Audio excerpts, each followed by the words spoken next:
Eu quero cumprimentar aos irmãos com a paz de nosso Senhor e Salvador Jesus Cristo. Estamos iniciando mais uma videoaula da Escola Bíblica Dominical da Igreja Apostólica Verdade e Vida.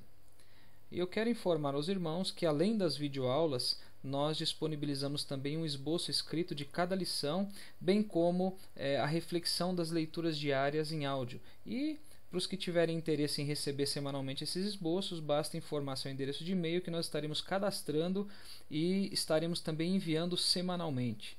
E eu aproveito para lembrar os irmãos que os materiais disponibilizados eles não substituem as aulas presenciais que ocorrem todos os domingos às 16 horas na sede da Igreja Apostólica Verdade e Vida. E como sabido pelos irmãos, nós estamos estudando neste primeiro trimestre de 2016 o tema O Final de Todas as Coisas, Esperança e Glória para os Salvos. E a lição de hoje é a lição de número 8, que tem por título A Grande Tribulação. Bom, na lição de hoje nós abordaremos os seguintes tópicos, irmãos. Primeiro, nós faremos uma introdução onde nós falaremos sobre alguns conceitos gerais em relação a esse tema da grande tribulação. Em seguida, nós falaremos sobre o juízo no diagrama das dispensações, localizando a grande tribulação nesse diagrama para que os irmãos possam entender e se posicionar melhor. Depois, nós falaremos sobre as 70 semanas de Daniel. Vale lembrar para os irmãos que o correto entendimento das 70 semanas vai fazer com que o tema de hoje, referente à grande tribulação, fique bem mais claro, fique bem mais fácil de se entender. Em seguida, nós entraremos no tema propriamente dito, mas agora não tendo por base o livro de Daniel, mas sim o livro do Apocalipse. Logo após, nós iremos apresentar aí algumas dúvidas que são comuns e que surgem corriqueiramente quando se fala sobre a grande tribulação, e nós estaremos também explanando e respondendo cada uma dessas dúvidas. E por fim, nós faremos aí uma conclusão sobre o tema. Bom, vamos agora então para a introdução. Aqui, irmãos, nós vemos um diagrama que nós temos utilizado ele aí no decorrer do trimestre, e esse diagrama, apenas para lembrar os irmãos, ele visa o correto entendimento no que se refere ao posicionamento do tema da lição do dia em relação aos eventos escatológicos. E conforme já comentamos, hoje nós estaremos falando sobre a tribulação que está posicionada aqui embaixo. Então, como os irmãos podem observar, trata-se de um evento que ele vai acontecer logo após o arrebatamento da igreja. Olha o arrebatamento acontecendo aqui. Então, ele vai acontecer logo após o arrebatamento, que corresponde à primeira etapa da vinda de Cristo. E apenas para lembrar os irmãos também que, paralelamente à tribulação que estará acontecendo aqui na terra, lá nos ares estarão acontecendo dois eventos diferentes. O primeiro deles vai ser o tribunal de Cristo, onde os servos fiéis eles serão galardoados, ou seja, eles serão recompensados por seus serviços prestados aqui em vida, aqui na terra. E logo após o tribunal de Cristo, logo após os servos serem recompensados, serem galardoados, ocorrerá as chamadas bodas do Cordeiro, as bodas do Cordeiro, que nada mais é do que a solenidade, do que a comemoração referente à união eterna entre Cristo e a Igreja, como nós já vimos na videoaula referente à lição de número 7, referente à lição anterior.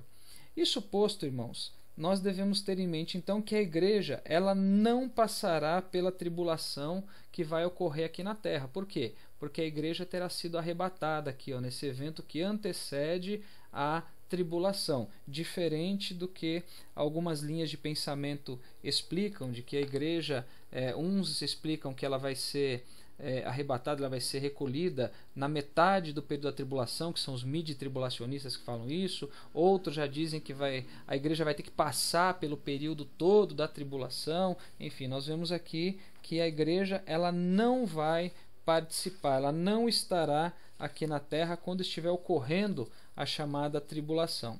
E nós podemos perceber também nesse diagrama que a tribulação ela vai acontecer exatamente entre as duas fases da vinda de Cristo. A primeira, só para relembrar os irmãos, a primeira fase dessa vinda é para buscar a sua igreja, que a gente chama aqui de arrebatamento, e a segunda é a sua vinda em glória. Para quê? Para salvar Israel e para estabelecer o seu reino milenial. Então essas são as duas fases da vinda de Cristo, e a tribulação ela vai estar compreendida entre essas duas fases. E é sabido também pelos irmãos que o evento da tribulação ele vai durar exatamente 7 anos, contados desde o arrebatamento até o fim deste período. Então serão 7 anos. E apenas como informativo aí para os irmãos, o livro do Apocalipse, do seu capítulo 6 até o capítulo 18, são capítulos que eles são dedicados a tratar deste tema, a tratar da tribulação. Então aqui nós já nos posicionamos, posicionamos o evento da tribulação em relação aos demais eventos escatológicos.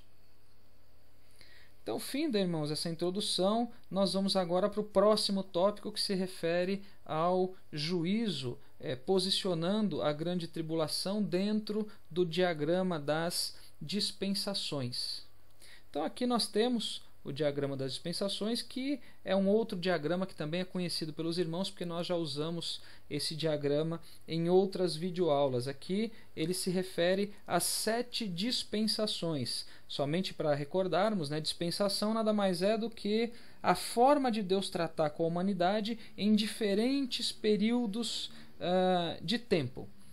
Então aqui nós temos cada uma das 7 dispensações. Nós temos aqui a dispensação da inocência, a dispensação da consciência, a dispensação do governo humano, dispensação patriarcal, dispensação da lei, a atual dispensação que nós estamos vivendo, que é a chamada dispensação da graça, e também a dispensação do governo divino. E além de mostrar cada uma dessas dispensações, esse diagrama também mostra cada uma das alianças que são feitas, que foram feitas nessas dispensações, e também os eventos que dão início e que finalizam cada uma dessas dispensações também. Só que nós não vamos entrar em detalhes referente a isso, porque não é o objetivo da lição de hoje. Tá? O que nós precisamos saber aqui é que cada uma dessas dispensações, quando ela é finalizada, ela sempre traz, assim, olhando para o passado, no caso até a dispensação da lei, ela sempre trouxe um juízo da parte de Deus. Devido ao quê? Devido à desobediência e à rebeldia do povo em relação às obrigações que estavam contidas em cada uma das alianças. Lembrando os irmãos que quando é feita uma aliança, numa dispensação, ela traz consigo uma série de bênçãos da parte de Deus, mas ela também traz consigo uma série de obrigações por parte do povo. E por causa da desobediência e da rebeldia em relação a essas obrigações, sempre no final de cada dispensação vinha um juízo diferente da parte de Deus, um juízo divino. Então é isso que nós precisamos saber neste momento em relação a este diagrama. Tá? Então aqui, só para os irmãos terem uma ideia, no final da dispensação da inocência veio como juízo o quê? A maldição proferida por Deus para o primeiro casal, que foi Adão e Eva. E não somente essa maldição, mas também veio a morte. E os irmãos sabem que a morte ela não existia, a morte física, até a desobediência que ocorreu do primeiro casal, quando eles provaram do fruto da árvore do conhecimento do bem e do mal. Então, o juízo que veio ao término da dispensação da inocência foi a maldição e foi a entrada da morte. Depois iniciou-se a dispensação da consciência, e ao final dessa dispensação veio como juízo o quê? O dilúvio, onde todos os seres vivos sobre a face da terra foram mortos, com exceção de quem? Com exceção de Noé e de sua família, que eles estavam seguros na arca. Então esse foi o juízo que veio no final da dispensação da consciência. Depois tivemos a dispensação do governo humano, e ao final dessa dispensação veio como juízo a dispersão do povo através da confusão de línguas durante a construção da Torre de Babel. Então esse foi o juízo de Deus, foi a confusão de línguas que consequentemente levou à dispersão do povo. Aí deu-se início a dispensação patriarcal, e ao final dessa dispensação veio como juízo divino, veio como juízo da parte de Deus, a escravidão do povo no Egito. Logo depois da escravidão, aí deu-se início, né, com o Êxodo, a dispensação da lei, e também ao final dessa dispensação veio como juízo uma perseguição que levou à dispersão dos seguidores de Jesus. E essa dispersão que aconteceu, ela é conhecida como diáspora. Foi uma diáspora em caráter mundial. Depois iniciou-se a chamada dispensação da graça, que é a dispensação atual que nós estamos vivendo. E essa dispensação, ela não teve seu juízo ainda. Por quê? Porque é uma dispensação que ainda não terminou, ainda não finalizou. Ela vai se finalizar, ela vai terminar quando? Com que evento? Com o arrebatamento da igreja. O arrebatamento da igreja vai colocar fim a esta dispensação. E ela trará como juízo divino, a tribulação, que é exatamente o tema que nós estaremos abordando, que nós estaremos falando acerca de, que nós estaremos discutindo e nos aprofundando na lição de hoje. Então, o juízo que virá logo após a dispensação da graça, logo após a atual dispensação, é a chamada tribulação. E apenas para constar, no final da dispensação do governo humano, nós também teremos um juízo, que é o juízo final, que é o juízo do trono branco. Enfim, então nós sabemos que, a partir de agora, que a tribulação, ela é o juízo que será aplicado logo após a dispensação da graça. Então, conforme nós vimos no slide anterior, nós temos condições de definir o que seria a grande tribulação. Então, conforme explanado, nós podemos concluir que a tribulação, o que é? Ela é o juízo de Deus sobre a humanidade, que vai acontecer logo após a dispensação da graça. Lembrando que essa dispensação ela vai ser finalizada com o arrebatamento da igreja, ou seja, o arrebatamento vai acontecer antes do período da tribulação. Então, a grande tribulação é o juízo de Deus sobre a humanidade assim que se encerrar a chamada dispensação da graça. Vejamos aqui o que nos diz a Bíblia Sagrada lá no Evangelho de Jesus, escrito por Mateus, capítulo 24, versículo de número 21. Porque haverá então grande aflição, como nunca houve desde o princípio do mundo até agora, nem tampouco há de haver.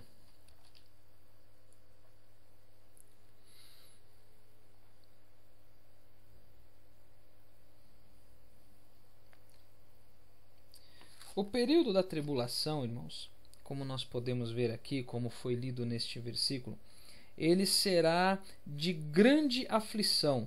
Uma aflição tal que esse período ele não poderá ser comparado com nenhum outro período da história da humanidade. Ele vai ser pior do que todos os juízos que já se passaram. Ele vai ser pior do que o dilúvio, vai ser pior do que o período que teve a destruição de Sodoma e Gomorra, vai ser pior do que aquele período de escravidão no Egito, enfim. Nenhum evento, por pior que tenha sido, vai poder ser comparado com esse período da tribulação. Vai ser um período assim terrível, esse juízo divino que virá logo após a dispensação da graça. Bom, entendido então o significado da grande tribulação e já sabendo também quando ela vai ocorrer como um juízo, ou seja, logo após a dispensação da graça, agora nós vamos falar especificamente sobre as 70 semanas de Daniel. Como eu havia comentado, irmãos, o entendimento das 70 semanas é praticamente, vamos dizer assim, um pré-requisito para se entender corretamente acerca da tribulação. Então nós estaremos falando sobre isso a partir de agora. E o capítulo 9 do livro de Daniel, ele fala, irmãos, especificamente sobre o futuro de Israel. Os capítulos anteriores ao capítulo 9, eles falavam muito sobre os reinos né, mundiais que se estabeleceram. Agora, a partir do capítulo 9, ele fala especificamente sobre Israel. Então, a Bíblia nos diz que Daniel ele estava estudando as Escrituras, mais especificamente no livro de Jeremias, e ele entendeu com esse estudo, com essa meditação que ele estava fazendo, que as assolações contra Israel elas durariam 70 anos. Ou seja, aquele período de cativeiro que Israel estava vivendo, ele duraria somente 70 anos. Daniel concluiu isso estudando as Sagradas Escrituras. E ele percebeu também que estes 70 anos eles estavam quase no fim. Para os irmãos terem uma ideia, na ocasião em que ele estava meditando nas Escrituras sobre esse tema, já haviam se passado mais ou menos aproximadamente 67 anos desde a queda de Jerusalém, que aconteceu em 605 a.C., até o primeiro ano do reinado de Dario, em 538 antes de Cristo também. Ou seja, a gente está falando aí algo em torno de 67 anos que esse cativeiro já estava acontecendo. Só que o que acontece? Apesar de estar próximo do fim, esse período de 70 anos, Daniel não estava vendo nenhum tipo de indício de retorno do povo, né, para Jerusalém, e também não estava vendo nenhum indício da restauração que havia sido prometida por Deus. Então, Daniel ele confiava em Deus. Ele sabia que Deus ia cumprir a promessa que ele fez de restaurar o povo. Mas mesmo assim, ele não se acomodou para aguardar esse cumprimento da promessa. Ele não esperou por isso. O que ele fez então? Quando ele leu as Escrituras e viu sobre a promessa, ele buscou a Deus. Agora, ele buscou a Deus não para cobrar de Deus aquilo que Deus havia prometido. Nós temos que nos lembrar que isso é uma lição para nós. Nós podemos pedir as coisas para Deus, mas nós não podemos nunca exigir ou impor alguma coisa. Então, Daniel ele foi buscar no Senhor sobre essa situação. E a Bíblia diz que Deus respondeu à oração de Daniel. Deus respondeu aquela petição de Daniel. Isso tudo está lá no livro de Daniel, no capítulo de número 9, nos versículos de 1 até 23. Então nós vemos aqui, irmãos, no versículo de número 3 do capítulo 9, diz assim a palavra do Senhor: E eu dirigi o meu rosto ao Senhor Deus para buscar com oração e rogos e jejum e pano de saco e cinza.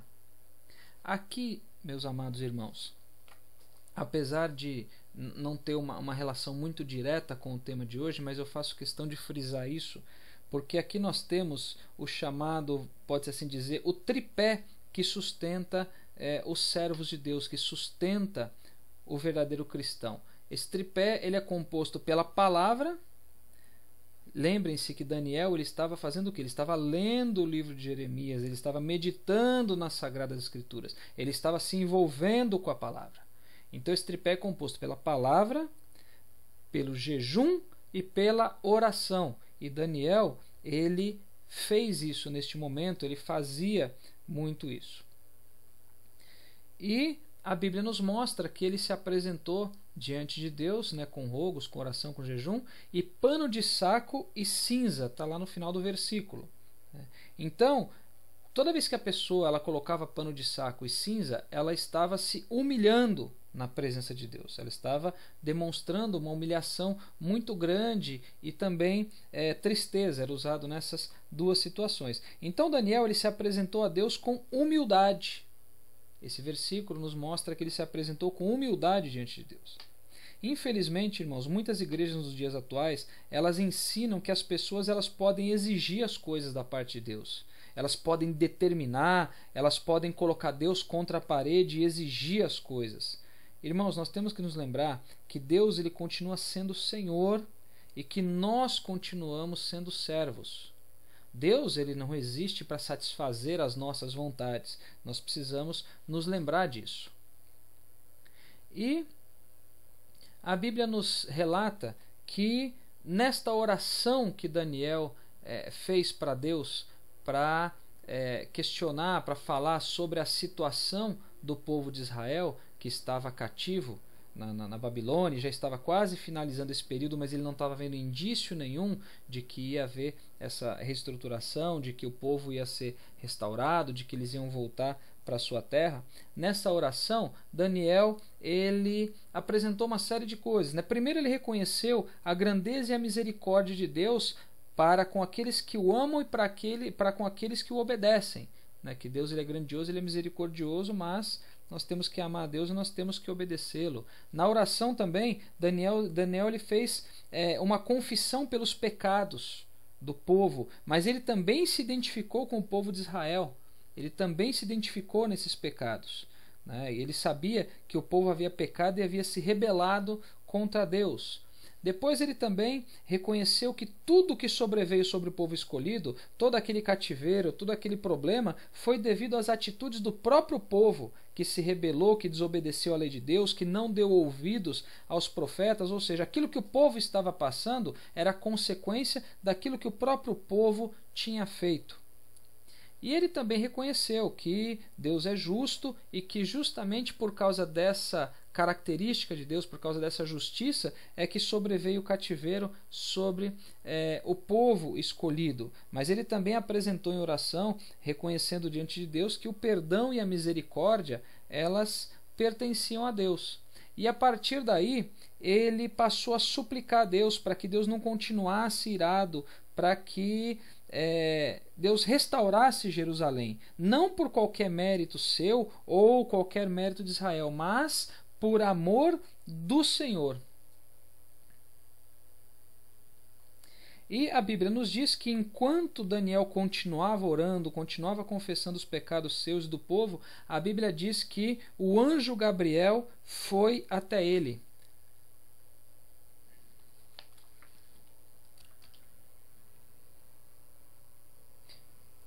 Foi até ele e disse que assim que ele começou a orar, Deus já havia atendido o pedido dele. Ou seja, Daniel já estava orando há algum tempo ali, mas o anjo deixou claro que assim que ele começou a orar, Deus já havia atendido o pedido de Daniel, mandando o anjo ir até lá falar com ele. Agora, isso teve um motivo. Por que a oração dele foi atendida e foi atendida rapidamente? A Bíblia diz que é porque ele era muito amado. Daniel, ele era muito amado de Deus. E por isso Deus mandou Gabriel para explicar para Daniel tudo o que aconteceria com o povo, tudo o que aconteceria com a nação de Israel. Então nós vemos que a resposta que ele recebeu foi uma resposta muito rápida. Agora, cabe lembrar que ter uma resposta rápida da parte de Deus não significa sempre que a resposta ela é positiva aos nossos olhos. Quando a gente apresenta algo diante de Deus, Deus pode dizer que sim, Deus pode dizer que não, ou Deus pode simplesmente dizer, espere, não é o momento, não é agora. Aí às vezes muitas pessoas não aguentam esperar, acabam tomando atitudes precipitadas, fora da direção de Deus, e acabam tendo consequências em relação a isso. Então, essa resposta que Daniel recebeu deixou claro que o povo seria sim restaurado, mas não seria algo instantâneo, ou seja, passados, findos os 70 anos, a restauração já aconteceria de forma automática. Não, a restauração do povo de Israel ela ocorreria, porém ela seria progressiva. Ela iria se cumprir definitivamente somente no tempo do fim. Então a restauração ela iria acontecer, mas não naquele momento, não naquela situação.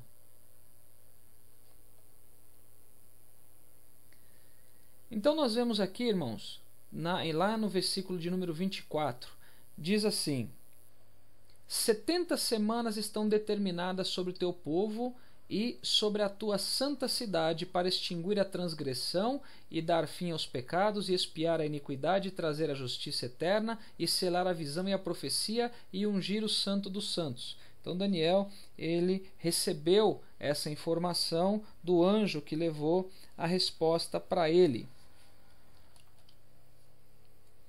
Em outras palavras, irmãos, o que está dizendo aqui, a conclusão que se chega é que os 70 anos de cativeiro pela qual o povo estava passando, eles não foram suficientes para que houvesse uma redenção de Israel. Então ainda seriam necessárias 70 semanas, como diz aqui no versículo. O cativeiro ele iria terminar sim, mas a redenção só iria acontecer após este período de 70 semanas. Então, a partir daí, o anjo passa a falar para Daniel sobre o futuro de Israel, sobre essas chamadas 70 semanas. Então, nós precisamos entender o que significam essas 70 semanas. Nós já vimos, inclusive, em lições anteriores. Uma semana equivale a 7 dias e cada dia, biblicamente falando, no que diz respeito à profecia escatológica, cada dia corresponde a um ano. Isto posto, então, uma semana, que seriam 7 dias, uma semana equivale a 7 anos. E como a profecia diz respeito a 70 semanas, nós temos 70 vezes 7, que é igual a 490 anos. Lembrando que um dia equivale a um ano. Nós podemos comprovar isso lá em Números 14:34 e Ezequiel 14:6. Olha lá, Números 14:34. Segundo o número dos dias em que espiastes essa terra, 40 dias, cada dia representando um ano. Levarei sobre vós as vossas iniquidades 40 anos e conhecereis o meu afastamento. E em Ezequiel 4:6, e quando cumprires estes, tornar-te-ás a deitar sobre o teu lado direito, e levarás a maldade da casa de Judá 40 dias. Um dia te dei para cada ano.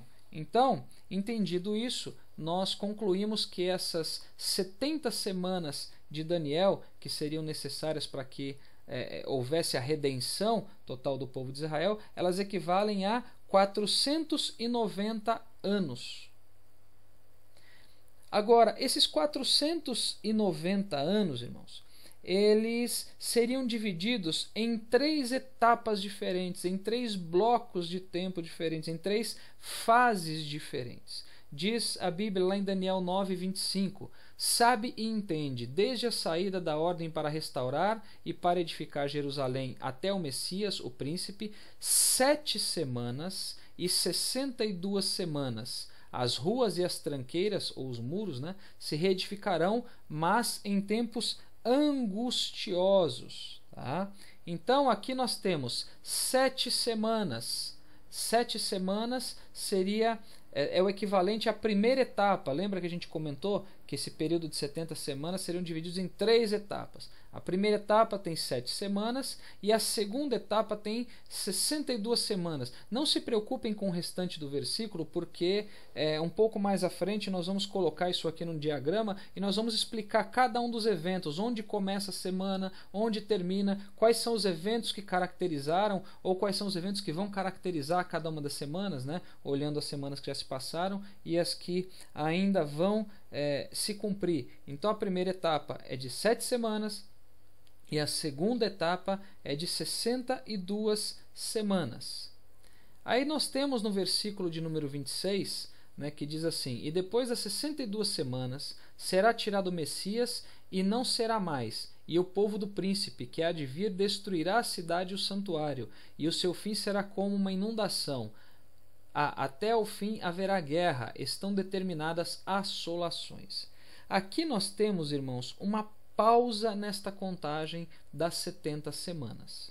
Então nós tivemos inicialmente a primeira etapa, que a gente viu no slide anterior, que dizia que respeito, olha só, a 7 semanas. A segunda etapa de 62 semanas. Então, somando 7 com 62, nós temos 69 semanas.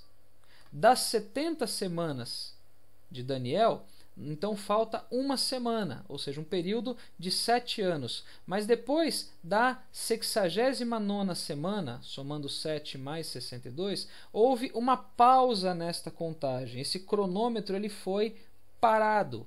Então significa que ainda tem uma semana para acontecer, que seria a terceira e última etapa das 70 semanas de Daniel, que está lá em Daniel 9:27. E ele firmará um concerto com muitos por uma semana, que seria a última semana, seria a terceira etapa.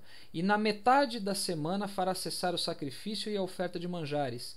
E sobre a asa das abominações virá o assolador, e isso até a consumação. E o que está determinado será derramado sobre o assolador. Também não se preocupe, irmãos, com esses fatos que estão descritos neste versículo, porque também nós vamos abordar cada um deles de uma forma mais simples, de uma forma mais visual. Quando a gente coloca isso numa figura e vai explicando passo a passo, fica mais fácil da gente entender. Então o que a gente precisa saber até agora, nesses 3 últimos slides, é que o tempo das 70 semanas, ou seja, o tempo dos 490 anos, foi dividido em 3 etapas diferentes. 3 etapas diferentes, sendo que 2 já se cumpriram, depois houve uma pausa, uma parada neste cronômetro, nesta contagem. Essa parada ainda está acontecendo, esse cronômetro ainda está parado e ainda tem uma semana para acontecer. Nós também vamos ver isso no próximo diagrama. Então vamos lá, irmãos. Como nós vimos, cada semana corresponde a um período de 7 anos e essas 70 semanas ou estes 490 anos, eles foram divididos em 3 grupos. Tá? Então nós temos aqui o primeiro grupo, a primeira etapa, ou a primeira fase, que foi de 7 semanas, correspondendo ao que? A 49 anos. Lembrando que cada semana é um ano, então cada dia é um ano, então 7 semanas vezes 7 anos, 7 vezes 7 dá 49 anos. E a segunda etapa, ou segundo período de tempo, durou mais 62 semanas, totalizando aí 434 anos, que somados com a primeira etapa de 49 anos, a gente tem as chamadas 69 semanas, com um total de 483 anos. Tá? Então, quando que começou efetivamente a contagem das 70 semanas? Então a primeira etapa, que é a etapa que está aqui, ó, das 7 primeiras semanas ou dos 49 primeiros anos, ele se iniciou com o decreto da reconstrução de Jerusalém. Tá? Decreto esse que veio da parte do rei Artaxerxes, que está onde? Está lá em Neemias, capítulo de número 2, versículos de 1 a 8. Aqui, irmãos, cabe uma observação. Existem alguns erros de interpretação sobre o início dessas 70 semanas, porque alguns afirmam que foi a partir da ordem do rei Ciro, que está lá em Esdras, capítulo de número 1, foi a partir dali que começou a contar. Isso não é correto, porque Ciro ele deu a ordem para se reconstruir o templo e não Jerusalém. Tá? Então nós temos que ter isso bem claro. E outros já afirmam que o período se iniciou depois da ordem do rei Dario, que está lá em Esdras capítulo 6. Só que Dario também não ordenou a reconstrução de Jerusalém. Ele ordenou o quê? Que se continuasse a reconstrução do templo. Por quê? Porque Ciro havia dado essa ordem, só que o templo não havia sido totalmente reconstruído, ou seja, a sua ordem não havia sido totalmente cumprida por causa dos samaritanos. É como se, assim, comparativamente, é como se a obra tivesse sido embargada. Então, é a partir dali, ou seja, a partir da ordem do decreto do rei Artaxerxes para reconstruir Jerusalém, que começou a se contar as 70 semanas de Daniel. Então, a partir daí, a Bíblia diz que a primeira etapa ela durou 7 semanas, ou 49 anos. Depois nós temos uma segunda etapa de 62 semanas e 434 anos. Então, a primeira etapa ela é referente à restauração de Jerusalém, e a segunda etapa ela é referente ao advento do Messias. Tá? Então aqui nós temos como fato que caracteriza o término da 69ª semana. Por que 69ª? Porque 7 mais 62 dá 69. Começou aqui no 1 e terminou no 69. Então, a entrada triunfal de Jesus em Jerusalém é o fato que põe fim nas 69 semanas.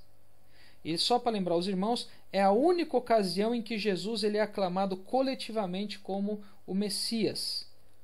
Após isso, os irmãos sabem que ele foi preso e ele foi condenado e também foi morto. Então, o que deu início às 62 semanas, ou a segunda etapa das 70 semanas de Daniel, que deu início foi o final da primeira etapa, e o que caracterizou o fim da segunda etapa foi a entrada triunfal de Jesus.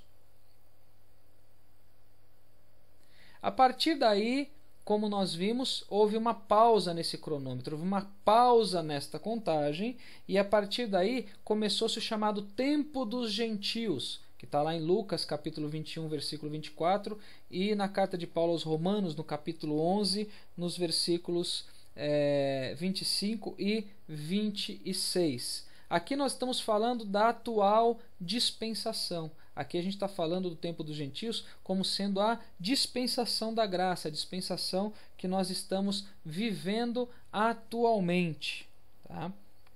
Então, como nós falamos, Jesus, depois que ele tem essa entrada triunfal, ele é preso e ele é condenado, e logo em seguida ele é morto. Ele é morto. E, além da morte de Jesus, nós sabemos que Jerusalém ela foi destruída por Tito. Tito ele era um general romano, filho do imperador Vespasiano, e no ano 70 depois de Cristo, ele, junto com as suas tropas, destruiu Jerusalém, destruiu todo o templo, e daquela época para cá, Jerusalém tem sido palco assim de infindáveis conflitos. Nunca cessou de ter conflito lá. Então, quando a Bíblia nos diz isso, quando a semana de número 69, ou a 69ª semana, ela se findou, houve a retirada de Cristo, a tirada do Messias, como nós vimos nos versículos anteriores. Então, apenas para frisar, entre a 69ª semana e a 70ª semana, que ainda vai acontecer, houve uma pausa nessa contagem, Então existe um intervalo, que é este intervalo que a gente está vendo aqui, que é a era da igreja, ou o tempo dos gentios.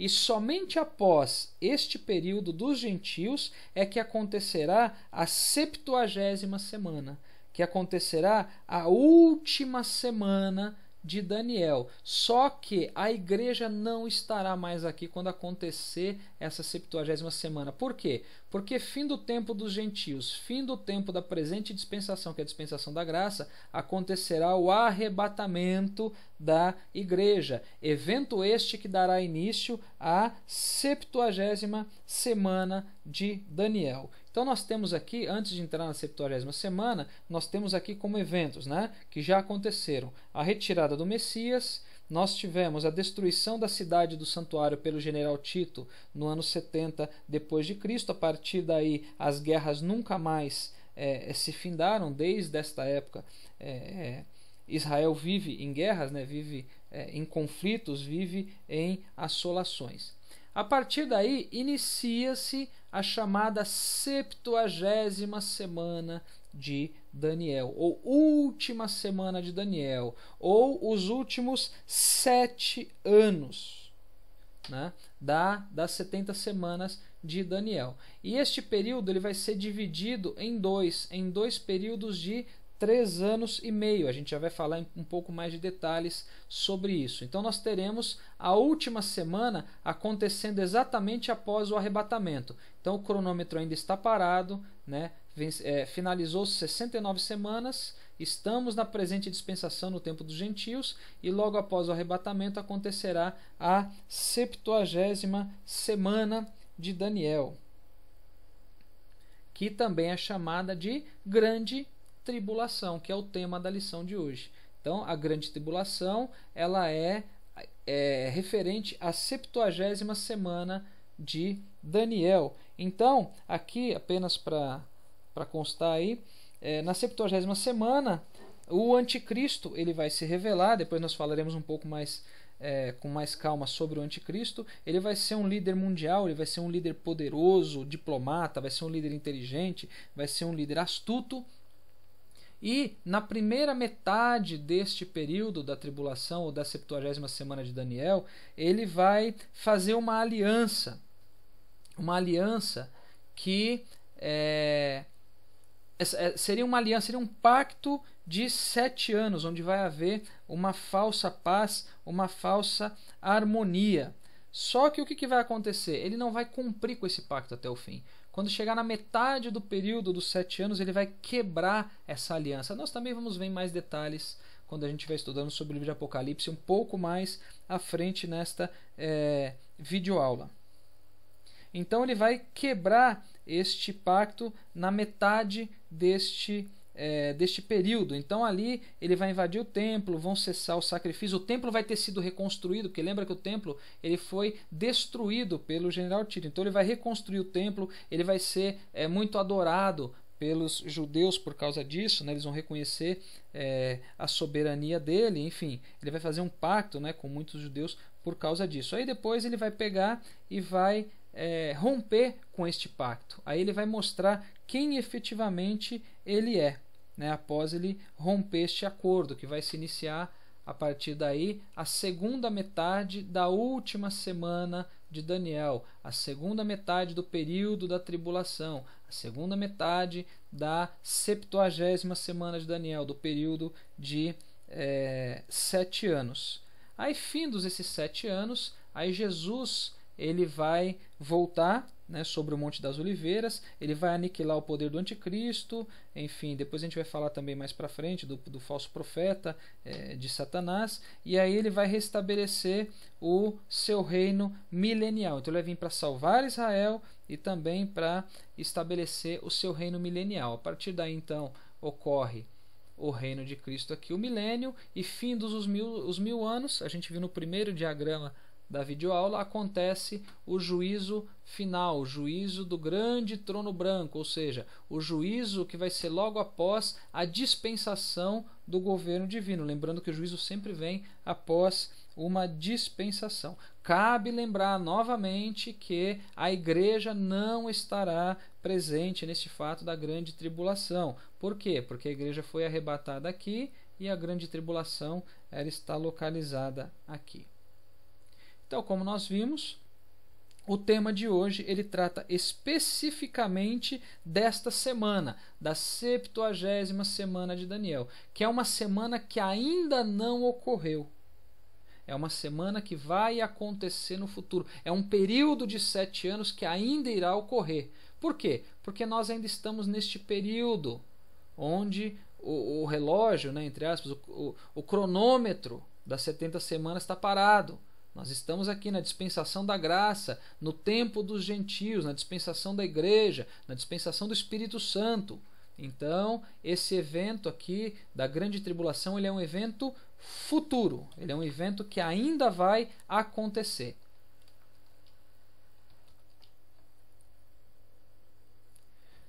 Bom, nós vimos então de forma bastante resumida sobre as 70 semanas de Daniel.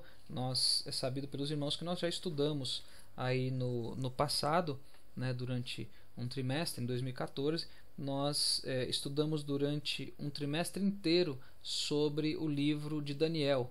Né, o título era Integridade Moral e Espiritual, mas com base no livro de Daniel. Então a gente basicamente deu só uma pincelada sobre as 70 semanas, só para a gente entender, né, sobre a questão da profecia, o que já aconteceu, o que ainda vai acontecer, e posicionar a grande tribulação sob o contexto desta revelação das 70 semanas que Daniel recebeu. Então, entendido isso, superada essa explanação sobre as 70 semanas, agora nós vamos abordar esse mesmo tema da grande tribulação, só que considerando agora passagens específicas no livro de Apocalipse. Então nós faremos isso a partir de agora. Antes de qualquer coisa, irmãos, nós precisamos entender sobre a chamada trindade satânica, ou trindade iníqua, como alguns dizem, né? Então, trindade satânica, como o próprio nome diz, por ser trindade, ela é composta de 3 integrantes.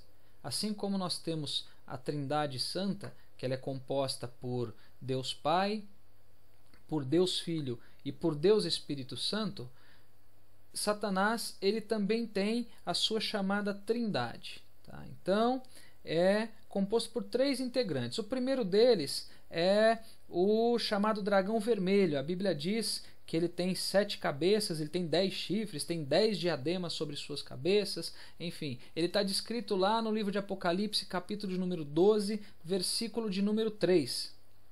O segundo integrante dessa trindade satânica, ele é a chamada besta que sai do mar. A Bíblia diz também que ele tem 7 cabeças, tem 10 chifres e que sobre seus chifres também tem 10 diademas. Está descrito lá em Apocalipse, capítulo 13, versículo de número 1. E o terceiro e último integrante dessa chamada trindade satânica é a besta que sai da terra. A Bíblia diz que essa besta ou essa fera, ela tem 2 chifres, só que semelhantes ao chifre de um cordeiro, só que ela fala como um dragão. E nós sabemos que essa trindade, essas 3 figuras, esses 3 personagens, esses 3 integrantes, eles são opositores de Deus, eles se opõem a tudo o que é de Deus, tá? Então, somente para caracterizar, para ficar bem claro, o dragão vermelho, ele é o próprio Satanás.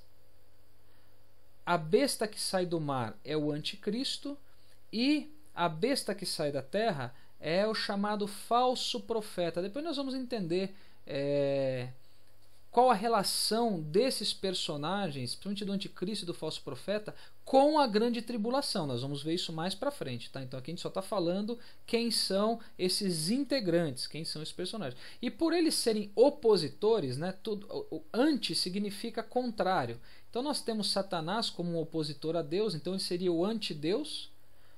A besta que sai do mar é o anticristo e o falso profeta é o anti-Espírito Santo. Então aqui nós temos a composição da chamada trindade satânica. Então nós vamos ver agora, irmãos, algumas informações específicas sobre o anticristo e sobre o falso profeta, que são os 2 personagens da trindade satânica que vão atuar fortemente durante o período da tribulação. Então vamos lá, começando com o anticristo. Tá? Primeira coisa, o anticristo ele vai ser um grande líder, ele vai ser um líder político. Como nós vimos, ele vai fazer um acordo, né, de paz com os povos, né, ele vai fazer acordos oferecendo uma falsa paz. Ele vai atuar na parte econômica, na parte política, ele vai consolidar, né, melhor dizendo, uma nova política e uma nova economia mundial. Tá? Então, ou seja, diz respeito ao último grande governo mundial. E ele vai exercer as suas atividades, ele vai atuar sob 2 capitais. Ele vai atuar sobre uma capital política, que é Roma, e também sobre uma capital religiosa, que é Jerusalém. E como nós também comentamos de forma bastante superficial anteriormente, ele vai firmar um pacto com Israel durante 7 anos. E vai haver uma falsa paz durante esse período. Entendam, ele vai firmar o pacto para durar 7 anos, mas ele não vai cumprir com esse pacto. Por quê? Porque ele vai ser quebrado logo após a metade deste tempo. Então, passados 3 anos e meio, o anticristo ele vai quebrar esse pacto, ele vai atacar Jerusalém, ele vai profanar o templo, enfim, ele não vai manter com a palavra dele, ele vai cessar o sacrifício, a oferta de manjares, ele vai se revelar como quem ele efetivamente é. Sobre o falso profeta, ele também vai ser um grande líder, mas diferente do anticristo, que é um grande líder político, o falso profeta ele vai ser um grande líder religioso. Ele vai ser um grande líder religioso. Assim como o anticristo, ele vai consolidar uma nova política e uma nova economia mundial, o falso profeta ele vai consolidar uma nova religião mundial. E a Bíblia diz que esse falso profeta, que essa besta que sai da terra, ela tinha uma aparência de cordeiro no que diz respeito aos seus chifres. Então aqui nos faz concluir que ele tem a aparência de alguém manso, de alguém dócil, só que ele fala como um dragão, ou seja, ele fala as coisas referentes a Satanás. A Bíblia diz que ele também vai enganar a humanidade, porque ele vai ter poder para fazer grandes milagres. Então Então ele vai impressionar muito por causa desse poder dele. Ele vai enganar muita gente, ao ponto dele levar os homens a construírem uma imagem do anticristo e passar a adorar essa imagem. E com esse poder que ele tem, ele vai dar vida para essa imagem. Enfim, aqui são algumas, vamos dizer assim, poucas características sobre, algumas informações sobre esses dois integrantes da Trindade satânica, que são o anticristo e o falso profeta.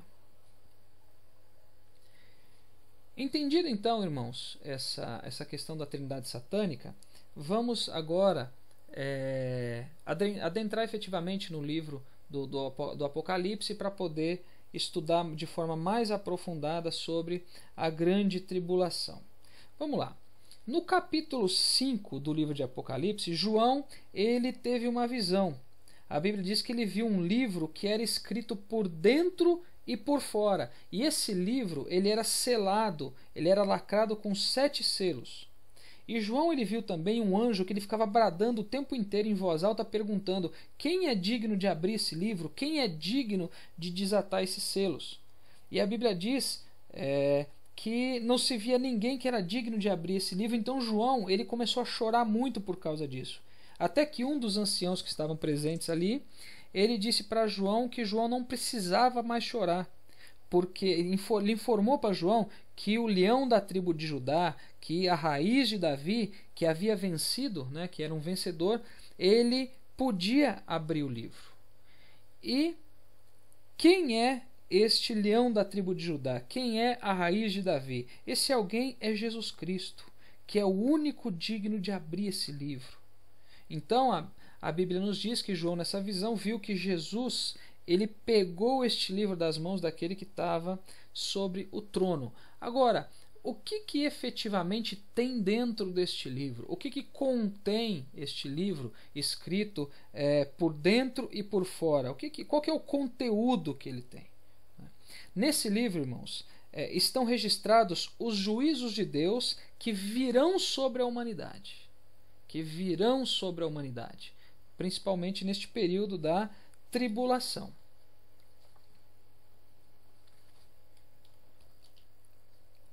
E cada um desses selos, irmãos, porque o livro está selado com 7 selos. Para cada um desses selos tem um juízo divino diferente, um juízo da parte de Deus. Então a gente vai estar detalhando cada um desses selos, qual que é o juízo que tem em cima de que consta, né, em cima de cada um deles, tá?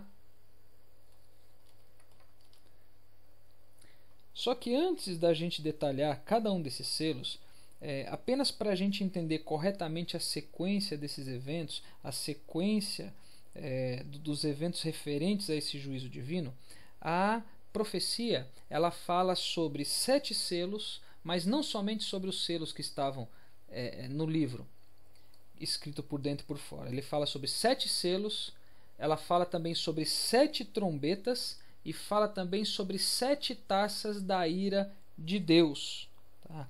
Então o livro que era escrito por dentro e por fora, ele tem 7, porque a gente está falando de um evento futuro, porque isso não aconteceu ainda, né? Lembrando que isso é um evento escatológico.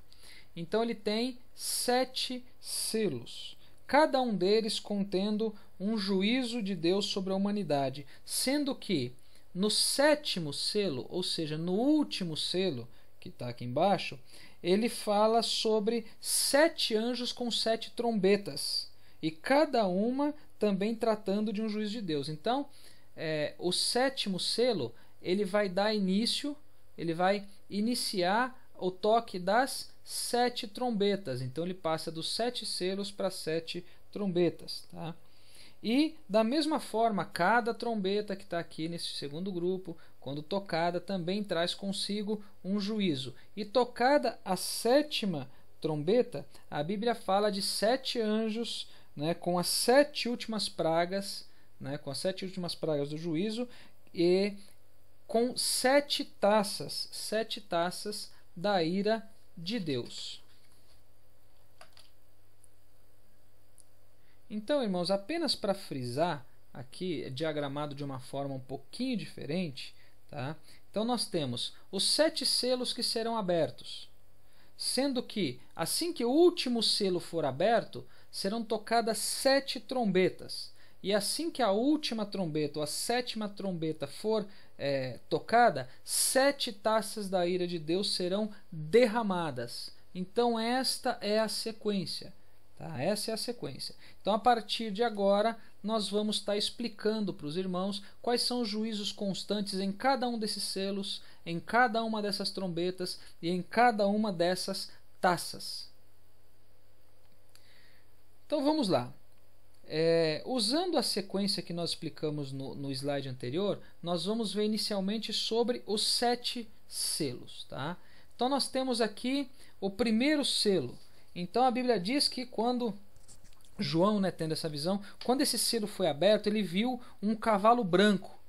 E a Bíblia diz que o cavaleiro que estava montado nesse cavalo, ele tinha um arco na sua mão e ele tinha uma coroa que havia sido dada para ele, que ele saiu vitorioso para vencer.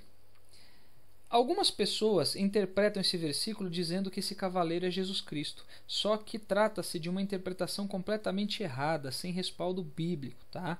Esse cavaleiro, irmãos, que estava sobre o cavalo branco, é o anticristo, que vai seduzir, que vai conquistar as nações. A cor branca, os irmãos sabem que representa a paz. Então, o anticristo ele vai assumir o poder com uma falsa mensagem de paz. Lembra que ele vai fazer um pacto com os povos, com os judeus, com uma falsa mensagem de paz, vai ser um período de falsa paz, de falsa harmonia. Em outras palavras, irmãos, este primeiro selo ele trata do início do governo do anticristo. Isso é o que trata o primeiro selo. Isso está onde? Isso está lá em Apocalipse capítulo 6, versículos 1 e 2. Aí depois a Bíblia diz que foi aberto, João viu sendo aberto o segundo selo. Lembrando que em alguns momentos eu vou estar explicando para os irmãos, às vezes os verbos vão estar sendo colocados no presente, mas é porque é da forma que João colocou, porque ele estava tendo aquela visão naquele momento. Mas a gente tem que ter em mente de forma bastante clara que são eventos futuros. Isso não aconteceu ainda, não está acontecendo, ainda vai acontecer. Tá? Então, a Bíblia diz que quando o segundo selo, sendo aberto, ele viu saindo um cavalo vermelho. Um cavalo diferente do primeiro, que o cavalo era branco. Aqui nós estamos falando de um cavaleiro vermelho.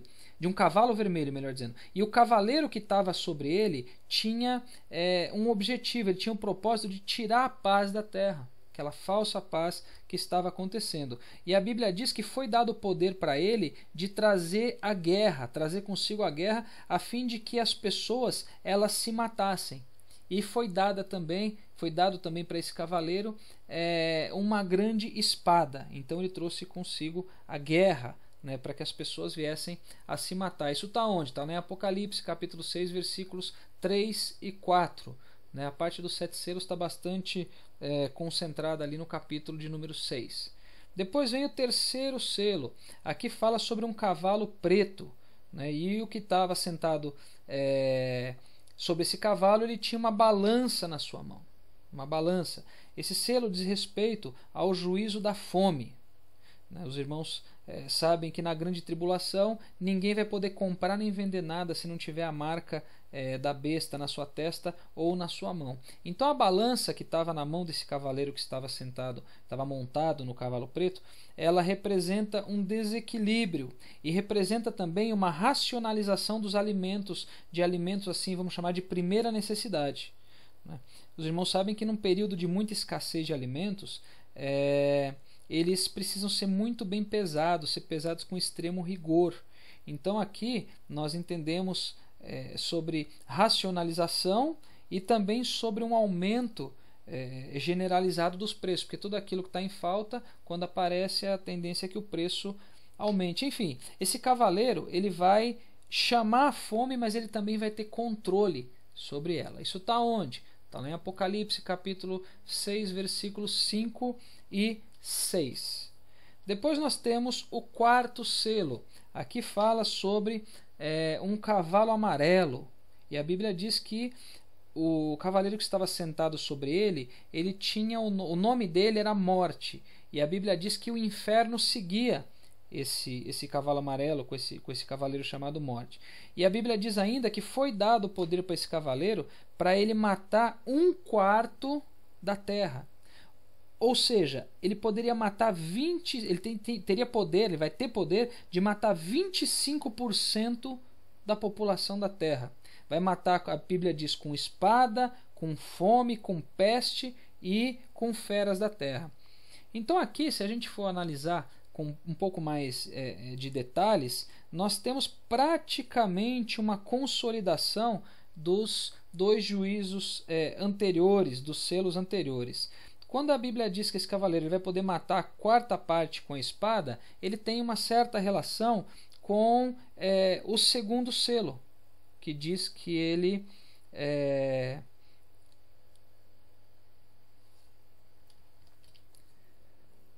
tem uma relação com a guerra. E quando fala de matar com a fome, tem relação com o 3º selo, que a gente já viu que o cavaleiro, né, ele traz consigo a fome, né, ele está com a balança na mão. E a parte de morte pela peste e pelas feras é referente ao 4º selo propriamente dito. Então, o 4º selo é descrito lá no livro de Apocalipse, capítulo 6, versículos 7 e 8. Depois nós temos o 5º selo.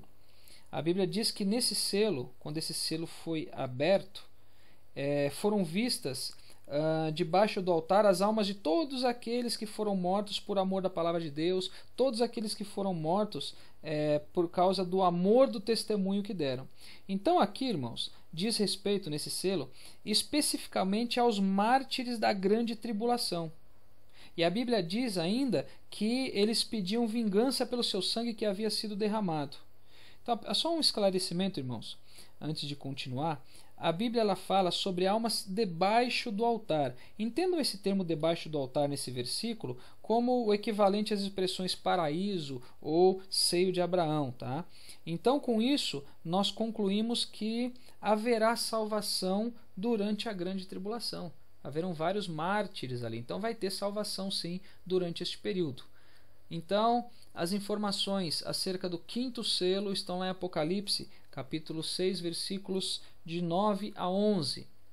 Depois a Bíblia diz na visão de João que foi aberto o 6º selo. Esse selo falava de um grande terremoto, falava do escurecimento do sol, da lua se tornando como sangue, fala de estrelas caindo sobre a terra, enfim, fala também, uma coisa interessante aqui, que o céu ele foi se recolhendo como se fosse um pergaminho, como se fosse uma divisória, ele foi se recolhendo, e fala também que as montanhas e as ilhas foram removidas dos seus lugares. Isso tá, as informações desse selo, né, isso está onde? Está lá em Apocalipse capítulo 6, versículos de 12 a 17. E por último nós temos o 7º selo. O 7º selo fala sobre um silêncio que aconteceu no céu por volta de meia hora.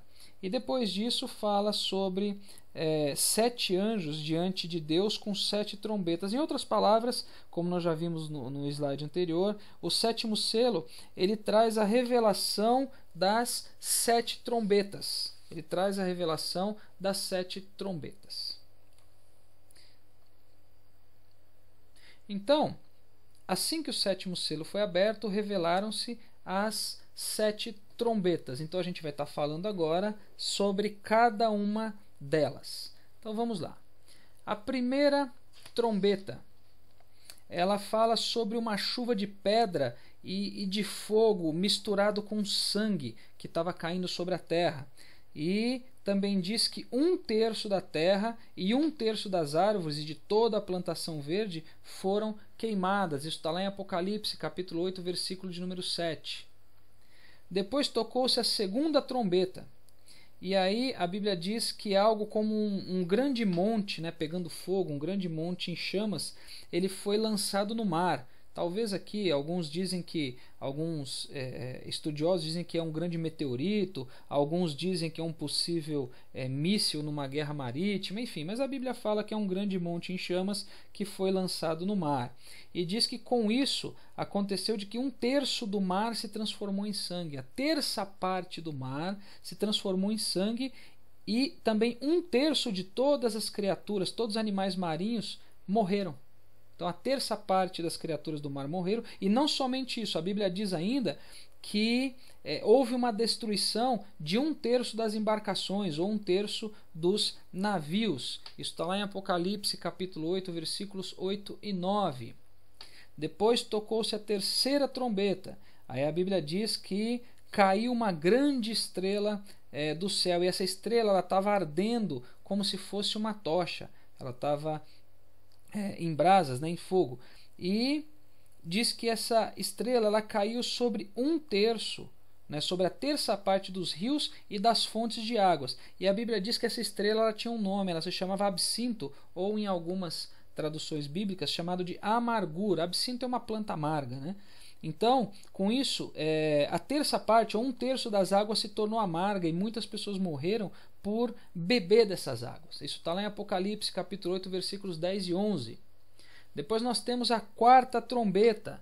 A quarta trombeta. Essa trombeta, quando tocada, a Bíblia diz que foram feridos. Houve ferimento na terça parte do sol, ou seja, 1/3 do sol ficou ferido, 1/3 da lua e também 1/3 das estrelas. Ou seja, tanto o sol quanto a lua, quanto as estrelas, eles perderam 1/3 do seu brilho. Então, é praticamente assim, durante 1/3 do dia, durante a terça parte do dia, não haveria luz. Isso está onde? Está em Apocalipse capítulo 8, versículos 12 e 13. Depois nós temos a quinta trombeta. A Bíblia diz, João, na visão que ele teve, fala que quando foi tocada a quinta trombeta, ele fala de uma estrela que caiu do céu sobre a terra, e fala também que essa estrela ela tinha a chave do abismo. Só para os irmãos entenderem, esse abismo é onde os demônios eles são aprisionados. Então essa estrela provavelmente é um anjo. Enfim, fala que uma estrela caiu do céu e essa estrela tinha a chave do abismo.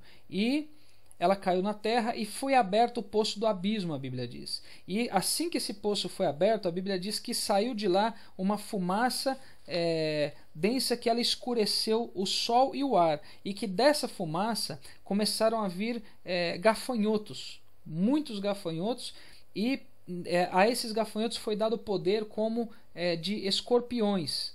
Só que esses gafanhotos eles não iriam causar dano nenhum às plantações, à parte verde, às ervas, mas eles saíram de lá da fumaça para causar danos aos homens que não tivessem o sinal de Deus na sua testa. Então, esses gafanhotos eles vão fazer o quê? Eles vão atormentar esses homens durante 5 meses, a Bíblia diz.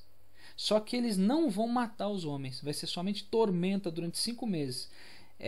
Como a dor ela vai ser semelhante à dor de picada de escorpião. E a Bíblia diz que muitos, inclusive, vão buscar a morte, só que eles não vão encontrar a morte nesse período de 5 meses. E a Bíblia descreve também a aparência deles. Enfim, eles vão ter uma aparência assim, muito aterroradora. Depois os irmãos podem confirmar isso na Bíblia, como vai ser a aparência deles.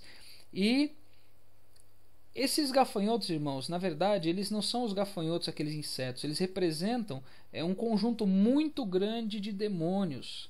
Eles são os anjos caídos. E a Bíblia diz que eles tinham um líder, eles têm um líder. A gente está falando no passado, mas a gente sabe que isso aqui é um evento escatológico, que a gente está falando da visão de João, como a gente já explicou. Então eles têm um líder que é um anjo. Quem é esse líder? É o anjo que toma conta do abismo. A Bíblia diz que ele se chama Apolion. Apolion significa destruidor. Então, as informações acerca da quinta trombeta os irmãos podem localizar lá em Apocalipse, no capítulo de número 9, nos 12 primeiros versículos. Depois nós temos a sexta trombeta. A Bíblia diz que quando ao soar dessa trombeta, fala da soltura de 4 anjos demoníacos que estavam presos lá junto ao rio Eufrates.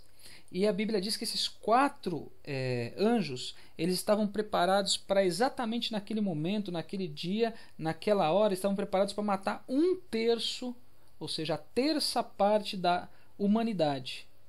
E esses demônios, esses 4 anjos demoníacos, eles tinham um exército de soldados, soldados a cavalo. E a Bíblia diz que o número desse exército era de 200 milhões. E a Bíblia diz ainda que da boca desses cavalos saíam pragas, né? Saía fogo, saía fumaça e saía enxofre, que essas três pragas, né? O fogo, a fumaça e o enxofre, que saía da boca deles, da boca dos cavalos, matou 1/3 da humanidade. Aí a Bíblia dá outros detalhes, enfim, ela fala que o rabo desses cavalos parecia com uma cobra, com a cabeça na ponta, e esse rabo feria o povo. E uma coisa interessante aqui, irmãos, a Bíblia diz que aqueles que não foram mortos, né, por esse juízo, né, advindo dessa sexta trombeta, eles também não se arrependeram. Olha a dureza de coração, eles não se arrependeram. Isso aí está lá em Apocalipse, capítulo 9, versículos 13 a 21. E por último nós temos a sétima trombeta.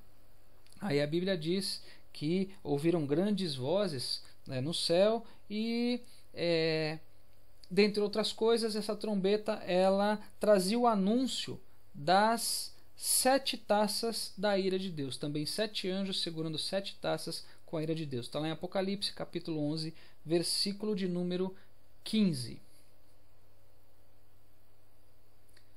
Bom, sobre as 7 taças anunciadas ao toque da sétima trombeta, como nós vimos no slide anterior, tratam-se de taças da ira de Deus, que representam as 7 últimas pragas. Tá? Então nós vamos ver também cada uma dessas taças.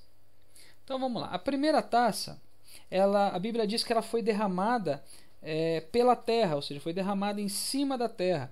E uma vez derramada essa taça da ira de Deus, a Bíblia diz que começou a abrir muitas feridas malignas e muito assim dolorosas. Essas feridas foram abertas naqueles que tinham a marca da besta e que adoravam a sua imagem, que adoravam o anticristo.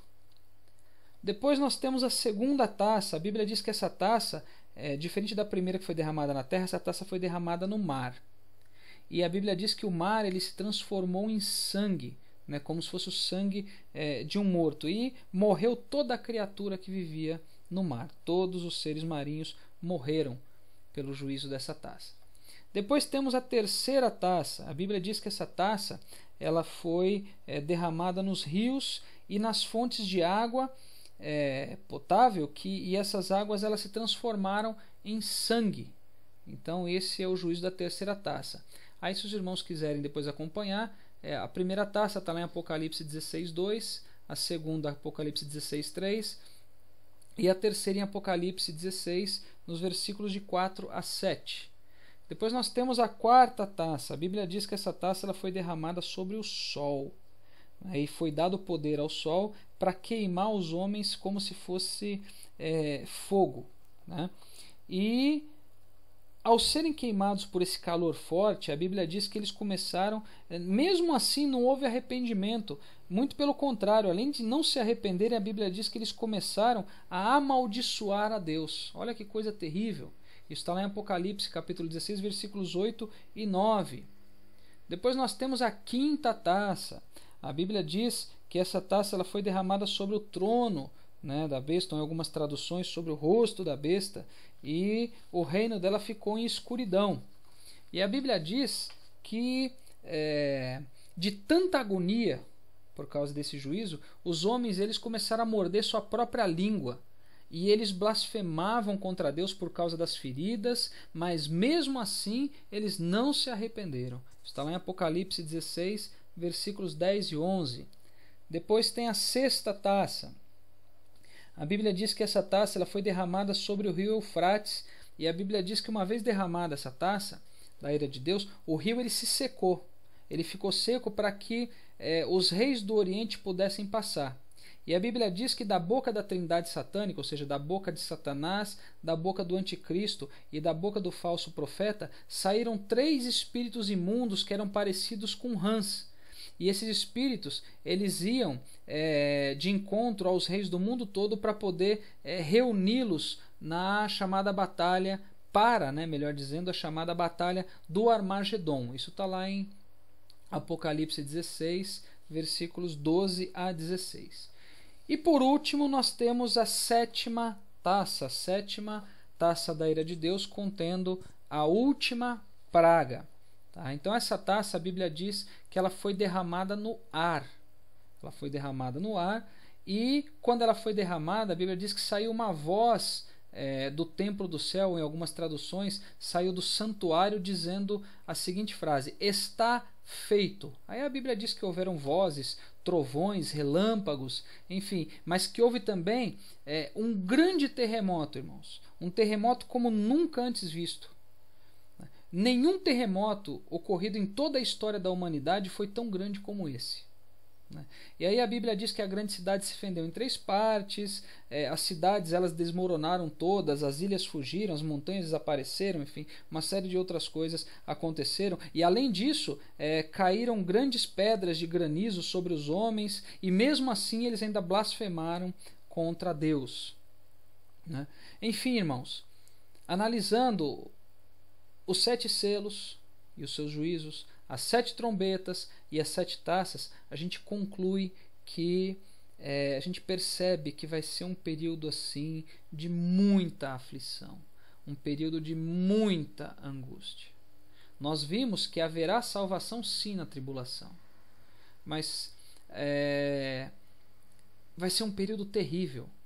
Sabe, tem muitas pessoas que às vezes pensam: já que vai ter salvação no período da tribulação, então eu posso viver de qualquer maneira agora, eu posso viver de forma negligente. Depois que eu perceber que tudo aconteceu, que eu ver que a igreja foi arrebatada, que eu ver tudo ocorrendo, eu posso me arrepender. Irmãos, vai ser muito difícil esse período. Nós temos que vigiar o tempo todo. E além de tudo, nós temos que vigiar não pelo fato de não querer passar por esse juízo todo, mas pelo fato de amarmos a Cristo e de querer estar com Ele, de querer subir no arrebatamento, de querer ser galardoado no tribunal de Cristo, de querer estar comemorando as bodas do Cordeiro, sabe? De querer estar com Ele unido eternamente. É pelo amor a Ele que nós devemos estar preparados o tempo todo.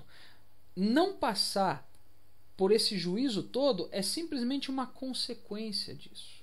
É simplesmente uma consequência. Tá? Então, enfim, finalizando essa parte das 7 taças, aí está lá em Apocalipse 16, capítulo 16, versículos 17 a 21. Bom, findas então, irmãos, as explanações sobre os juízos dos 7 selos, das 7 trombetas e das 7 taças da ira de Deus, nós vamos agora para o penúltimo tópico, onde a gente vai explanar sobre algumas perguntas que são comuns acerca desse tema. Algumas perguntas a gente até respondeu no decorrer da apresentação, mas aqui tem o intuito de frisar bem essas respostas. Tá? Então, a primeira delas: o que é a grande tribulação? Então, nós já vimos também, a grande tribulação o que é? É o juízo de Deus sobre a humanidade, que vai acontecer após a dispensação da graça. Lembrem-se, irmãos, que cada dispensação, ao seu término, ela trouxe um juízo. E na dispensação da graça, que é a atual dispensação, não vai ser diferente. Vai acontecer um juízo. E esse juízo é a grande tribulação. Então é o juízo de Deus sobre a humanidade, logo após a dispensação da graça. Quando que vai ocorrer? Quando vai acontecer a grande tribulação? Nós também já falamos sobre isso. Ela vai acontecer logo após o arrebatamento. Vai ser entre o arrebatamento e a vinda de Jesus em glória. Ou seja, vai ser entre a primeira etapa da vinda de Cristo e a segunda etapa. Então, logo após o arrebatamento da igreja. Outra pergunta: qual vai ser a duração da grande tribulação? Quanto tempo vai durar? A gente sabe que ela vai durar 7 anos. Vai ser a 70ª semana de Daniel. Vai ser um período de 7 anos dividido em 2 períodos de 3 anos e meio. Outra pergunta: a igreja vai participar da grande tribulação? Não, a igreja não vai participar. Nós vimos isso também. Ela não vai participar porque a igreja ela terá sido arrebatada na primeira fase da vinda de Cristo. Durante a tribulação que vai estar acontecendo aqui na Terra, a igreja ela vai estar onde? Ela vai estar celebrando as bodas do Cordeiro logo após ter sido galardoada no tribunal de Cristo. Então a igreja não vai participar da grande tribulação. Uma outra pergunta, essa aqui é interessante, irmãos. Haverá pregação do Evangelho durante a grande tribulação? Sim, haverá pregação do Evangelho. A Bíblia fala sobre 2 testemunhas que vão pregar o Evangelho durante a primeira metade da grande tribulação. E a Bíblia diz que essas 2 testemunhas terão poder. Muita gente especula sobre quem são essas testemunhas. Uns falam que é Enoque e Elias porque eles não experimentaram a morte, porque eles foram trasladados, enfim. A Bíblia não diz quem é. A Bíblia diz que são duas testemunhas. Somente isso, então a gente tem que se ater ao que a Bíblia diz. Tá?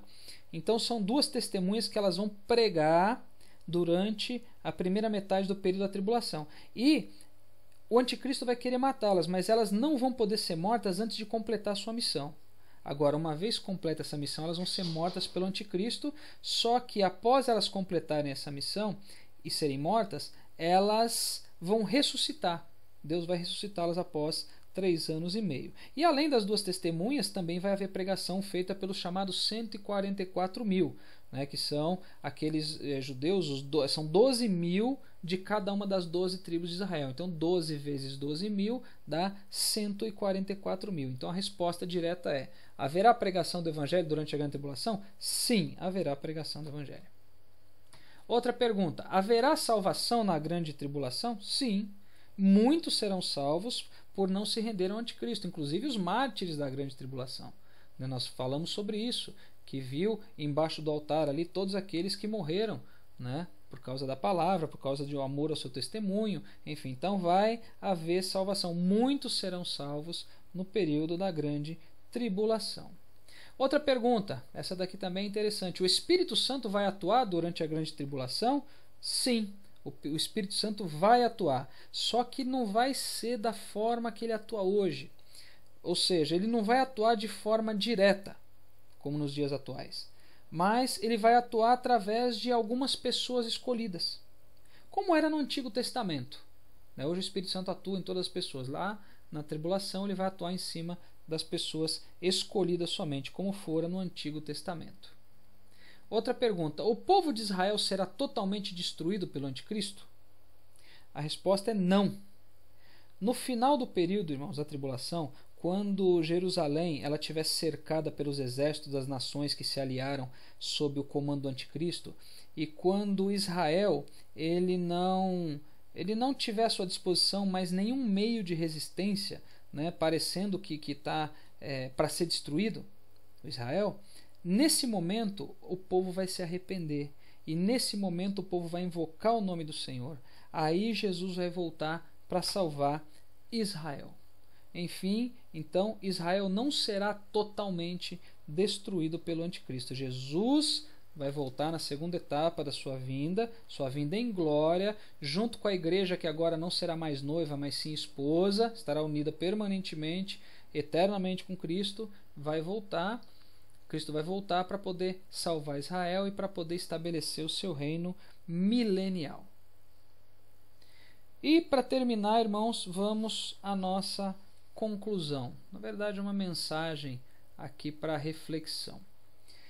O período da tribulação será o mais terrível de toda a história da humanidade, não podendo se comparar a nenhum outro juízo já ocorrido. Porém, nós podemos nos regozijar ou nos alegrar, né? Pois a igreja do Senhor não estará aqui na terra para presenciar este fato. Agora, irmãos, nós também temos que ter em mente o seguinte: nós não devemos ser egoístas pensando somente em nós mesmos. Nós sabemos sim que a salvação é individual, mas como servos de Deus, nós temos que pregar a palavra, nós temos que pregar a sã doutrina, nós temos que pregar a verdade, nós temos que pregar o evangelho verdadeiro, nós temos que pregar o evangelho do arrependimento, nós temos que pregar enquanto é tempo, para que muitos se arrependam e se voltem para Jesus. Para quê? Para que não passem pelo terrível período da tribulação, para que estejam junto com a igreja do Senhor nos ares, enquanto a terra estará sofrendo este terrível período. Enfim, chegamos ao final de mais uma videoaula. Que Deus abençoe os irmãos, e eu amo cada um de vocês em Cristo Jesus.